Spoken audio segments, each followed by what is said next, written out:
Boris Johnson se trouve un peu plus sur la sellette après la publication ce lundi d'un rapport sur ce que les Britanniques appellent le Partygate. C'est le scandale des fêtes organisées à Downing Street en plein confinement. L'auteur du rapport parle d'une consommation excessive d'alcool lors de ces rassemblements, des pots de départ ou des anniversaires qui se déroulaient dans les jardins de la résidence du Premier ministre. Ce n'était pas approprié, souligne le rapport, et d'estimer que Boris Johnson a commis des erreurs de leadership et de jugement. Il y a eu 12 infractions, dit cette londonienne, et en plus il a menti au Parlement. On ne va plus croire ce qu'il nous dit, qu'on soit conservateur ou non.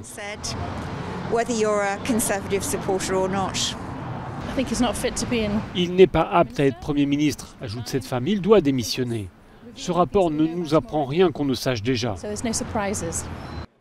La séance a été tendue ce lundi au Parlement. Le Premier ministre a tenté de se défendre.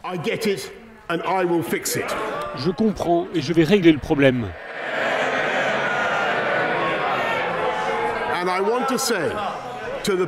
Et je veux dire aux habitants de ce pays, je sais quel est le problème.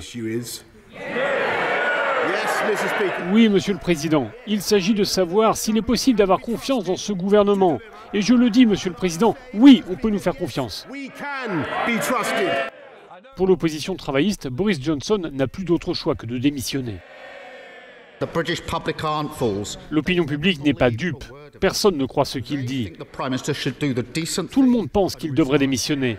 Mais il ne le fera pas, car c'est un homme sans vergogne. La police britannique mène également une enquête sur ces fêtes organisées à Downing Street. Boris Johnson a reconnu avoir participé à 2 de ces rassemblements festifs, tout en assurant qu'il pensait qu'il s'agissait de réunions de travail.